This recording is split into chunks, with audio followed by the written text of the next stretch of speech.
খাগড়াছড়ি জেলার মাটিরাঙ্গা সেনাজোন কর্তৃক নিয়মিত আর্থসামাজিক ও উন্নয়ন কর্মসূচির আওতায় মাটিরাঙ্গার অত্যন্ত দুর্গম এলাকার দুস্থ অসহায় পাহাড়ি বাঙালির মাঝে বিশেষ মানবিক সহায়তা ও বিনামূল্যে চিকিৎসা সেবা প্রদান করা হয়।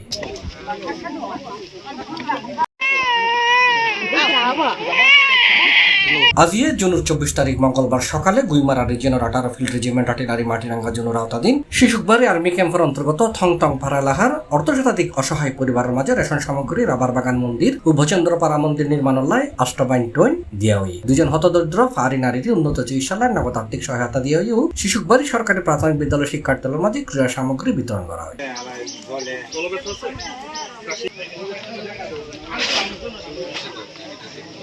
এছাড়া মাটিরাঙ্গা জোনের medical officer captain Mohammad Mohidul Karim Chowdhury ও মাটিরাঙ্গা উপজেলা স্বাস্থ্য কমপ্লেক্সের মেডিকেল অফিসার ডাক্তার ফারিয়া প্রায় 5 শতাধিক পাহাড়ি বাঙালি জনসাধারণের মাঝে বিনামূল্যে চিকিৎসা সেবা ও ওষুধ বিতরণ করেছে। এ সময় মাটিরাঙ্গা জোনের ঊর্ধ্বতন কর্মকর্তারা উপস্থিত আছেন। মাটিরাঙ্গা জোন অধিনায়ক লেফটেন্যান্ট কর্নেল ইব্রাহিম আদহাম জানাই, শান্তি সম্প্রীতি উন্নয়নের ধারাবাহিকতায় বাংলাদেশ সেনাবাহিনী সুরুত্তন বিভিন্ন মানবতা চাহিদা পরিপূরণের মাধ্যমে সাধারণ মানুষের পাশে আছে, আগামীতেও এ দ্বারা অব্যাহত থাকবে।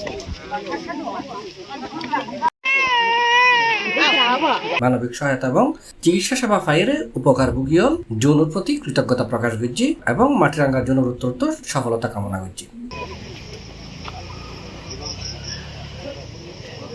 C plus TV, Chittagong.